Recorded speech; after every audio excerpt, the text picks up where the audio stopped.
Se alguém sente que não consegue se concentrar, ou talvez tenha sido diagnosticado com TDAH, ou talvez sinta que, talvez eu tenha, talvez não, mas só sei que algo está errado. Sim. Energeticamente. E não consigo manter o foco ou me sinto um pouco mais depressivo às vezes. Existe um lado positivo em ter TDAH. Existe algum benefício em tê-lo se alguém conseguir aprender a controlar seu TDAH? Ah, com certeza. E é aqui que fica realmente fascinante. Eu faço muitos, eventos em torno das escolas, e nós os temos muito com TDAH. E eu também cresci, como um jovem com TDAH, sem necessariamente saber disso. Não éramos diagnosticados com tanta frequência na época, mas cresci com muita dificuldade na escola. Enorme desatenção, grandes altos e baixos, e uma personalidade muito viciante, para qualquer coisa com que eu me envolvesse, fosse algo saudável ou não. E comecei a investigar realmente este mundo. Se alguém tem TDAH, como ela pode prosperar? Em parte egoisticamente, por querer muito avançar. Eu queria um negócio e queria poder servir.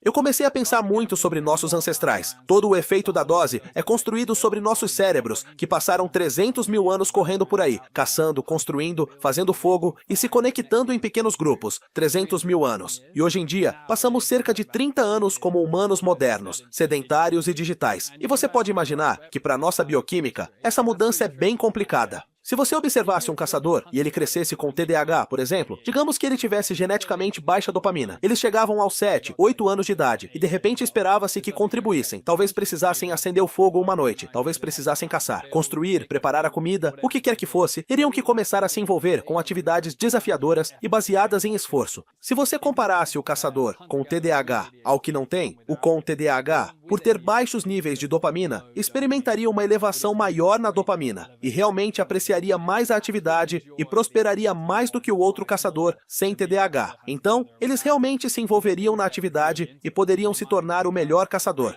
ou o grande construtor de conchas, como resultado do fato de que eles efetivamente experimentariam mais a partir da própria atividade. E com as escolas, estamos realmente tentando reformular isso para muitos jovens. Mudamos de TDAH, transtorno de déficit de atenção e hiperatividade, para TDAH, habilidade de déficit de atenção e hiperatividade, para tentar torná-lo um conceito em suas mentes, onde isso será desafiador. Definitivamente, vem com muitas dificuldades. Se você encontrar algo para se concentrar, você pode realmente prosperar. É interessante porque eu me identifico com isso.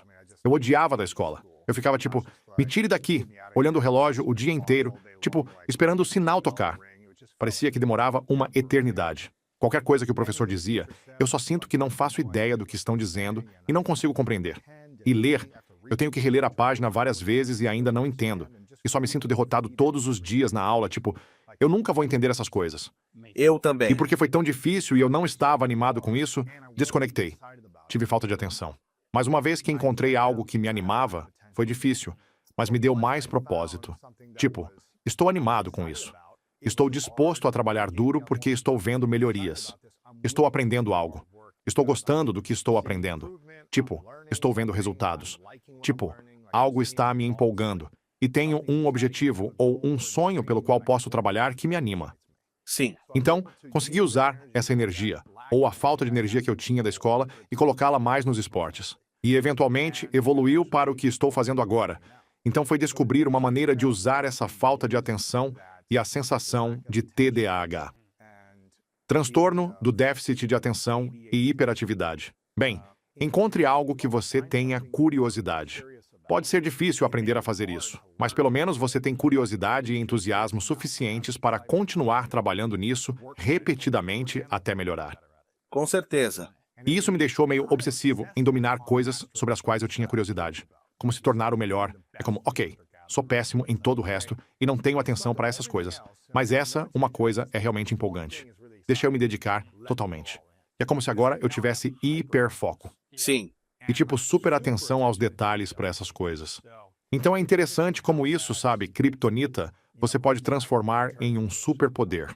E se você pensar em termos de evolução, seria realmente muito útil para nós termos algo específico no qual podemos hiperfocar. Você não queria apenas um grupo que fosse idêntico em todas as habilidades, porque esse grupo não prosperaria tanto quanto um grupo que tivesse um conjunto incrível de caçadores, e um conjunto incrível de construtores, um conjunto incrível de fornecedores de alimentos, todas essas coisas. Portanto, faz sentido que, naturalmente, haja diferentes coisas às quais teríamos mais. Teríamos uma maior inclinação, e a grande coisa aí é entender que você não precisa ser bom em algo para que isso seja seja seu no início. Apenas precisa te interessar de alguma forma. Cara, eu tinha exatamente o mesmo problema na escola. Realmente não conseguia me envolver com nada. Até que encontrei este mundo da psicologia e neurociência e pensei, uau, por algum motivo, desperta minha mente. Mas mesmo quando comecei a estudar, com 15, 16 anos, eu ainda não era muito bom nisso. Eu só pensei, bem, isso é pelo menos algo que me interessa. E encontrar as coisas de nicho, como alguém que tem um cérebro com TDAH, você pensa, eu gosto disso. É onde você pode prosperar. E eu mesmo tive isso com o design de slides, em termos de fazer apresentações no trabalho. Eu sempre achei por algum motivo que isso me interessava, e eu não era bom nisso quando comecei a fazer, mas eu simplesmente me especializei tanto e vou apenas desenhar slides. Esses slides eram lindos.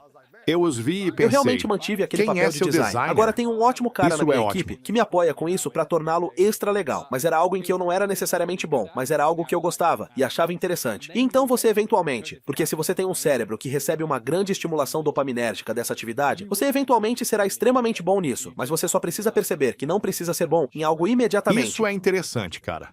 Agora, quais são as coisas que estão nos causando a maior falta de energia, baixo astral e dificuldade de concentração? O que está causando isso mais na nossa sociedade?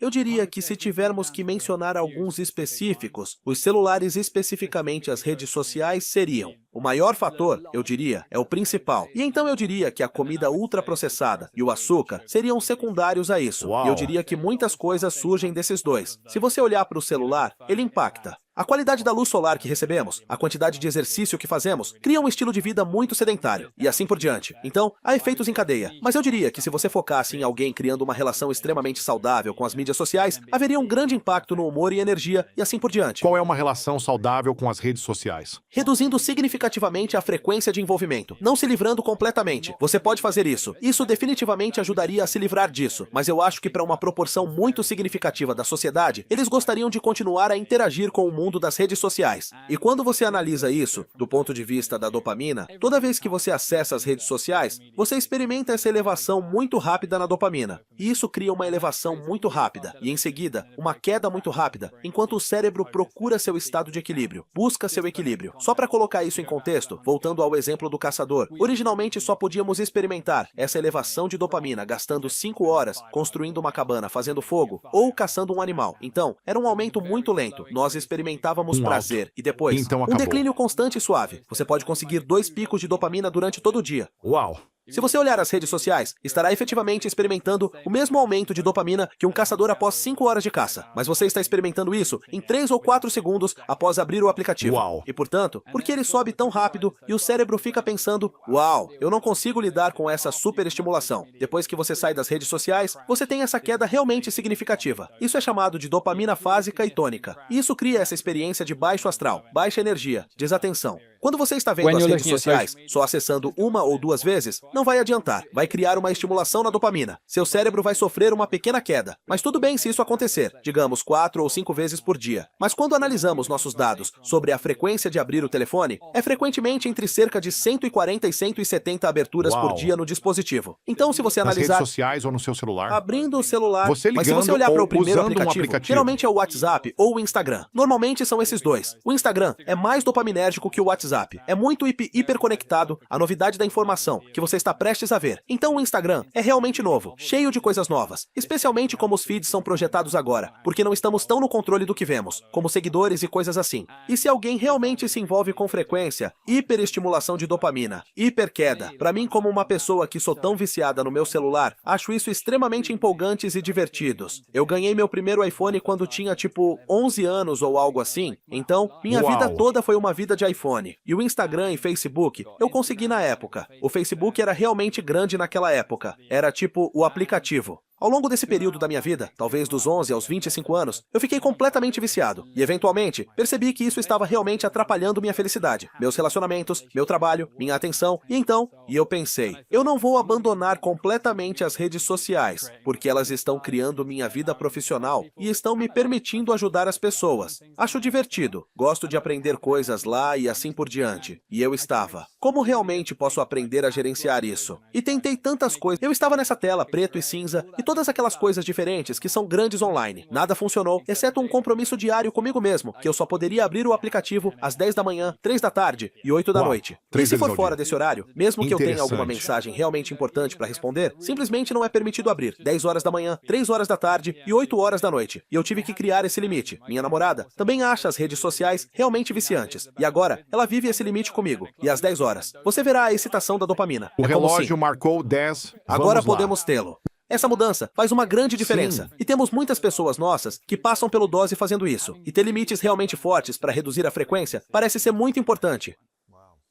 Como uma ciência baseada em pesquisa, qual é o benefício da gratificação adiada, de criar limites ou barreiras para verificar o celular ou fazer algo que vai criar gratificação para você, em comparação com ter gratificação instantânea sempre que quiser essa coisa? É muito bom receber uma grande recompensa por algo. Nosso cérebro quer uma recompensa significativa. Então, para os caçadores, a comida, o abrigo e assim por diante. Para nós hoje, isso pode ser uma recompensa em seu relacionamento. Como um momento realmente especial acontece em seu relacionamento. Algo em sua carreira. Algo com um amigo, seja o que for. Algo como ganhar partidas de esportes. Nosso cérebro quer essas verdadeiras elevações de, sim, a vida está indo conforme o planejado. A vida está indo bem. O problema de se envolver frequentemente com o dopante, quer dizer, funciona efetivamente de forma semelhante a um motor de carro. Mas se você imaginar um carro manual, tipo um carro com câmbio, e toda manhã você entrasse nesse carro e não engatasse, mas só começasse a acelerar o motor, tipo fazendo vroom todo dia. Depois de algumas semanas, aquele motor começaria a falhar, literalmente deixaria de funcionar. Eventualmente, pararia completamente, mas ao longo daquele período de tempo, ele simplesmente quebraria cada vez mais. Recompensas frequentes de dopamina, aquelas fáceis e rápidas como redes sociais, açúcar, pornografia e por aí vai, são assim, e elas estão apenas acelerando o motor demais, sem realmente fazer o carro avançar e conquistar algo. E então, se você pensar sobre isso ao longo do tempo, o motor fica mais fraco e mais fraco. Assim, quando você tem um grande momento na sua carreira, ou relacionamento, ou em uma partida de esportes, nem mesmo parece tão bom, porque você quebrou Uau. efetivamente o sistema. E se você quer uma vida que pareça realmente recompensadora e gratificante, precisamos manter a dopamina sob controle. Caso contrário, nossa vida parece toda, tipo, entorpecida e chata. Você pode ter muitos picos de dopamina durante o dia,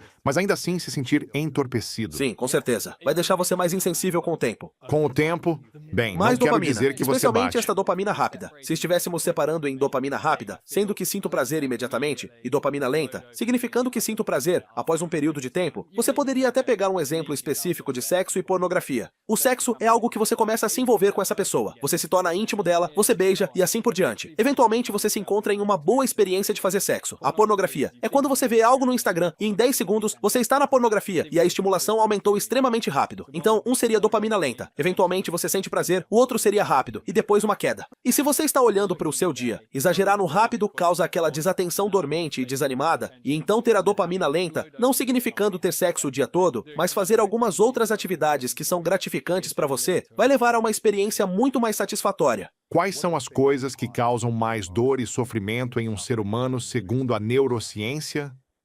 É o vício em pornografia, o vício em álcool, drogas, vaping ou redes sociais? Dessa lista. O que mais machuca um ser humano em seu cérebro, humor e energia? Isso é interessante. Os seres humanos têm tido acesso a esses comportamentos dopaminérgicos rápidos por cerca de 1 ou 2 séculos. O primeiro sendo álcool e cigarros. E o açúcar? E açúcar. O açúcar era significativo. O açúcar se transformou na versão mais ultraprocessada agora, como frutose, xarope de milho, e essas coisas é ainda mais extremo do ponto de vista da dopamina. Mas eu diria que, se olharmos para a sociedade e para a saúde mental, a mudança mais significativa e completamente nova é o conteúdo de vídeo curto nas redes sociais.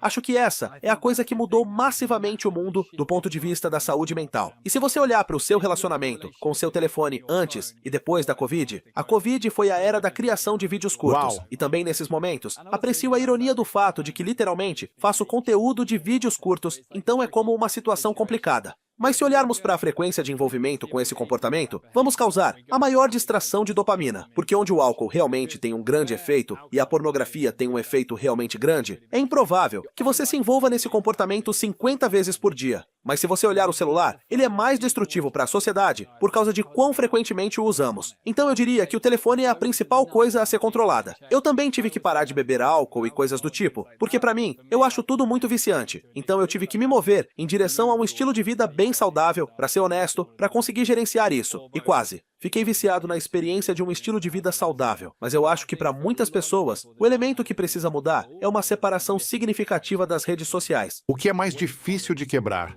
Vício em álcool, pornografia ou em celular? Uau, isso é uma pergunta muito boa. Qual foi a parte mais difícil para você?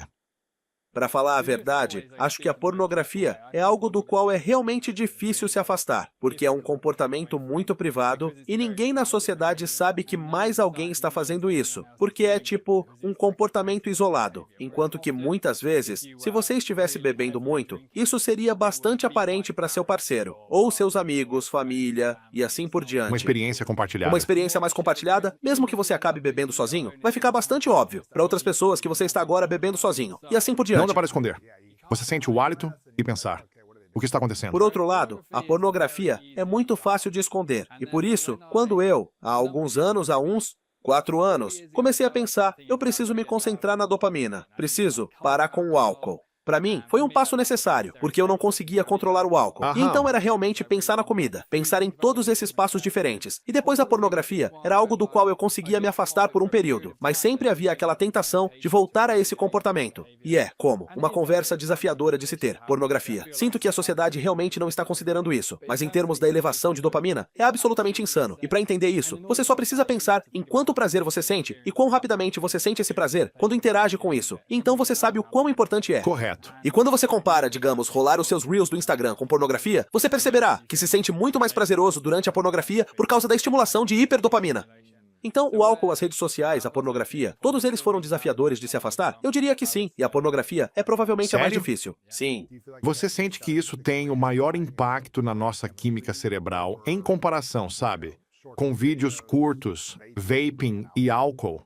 Eu acho É interessante isso porque eu também não era alguém que era tipo um super viciado em pornografia em termos de tipo, não é como dizer.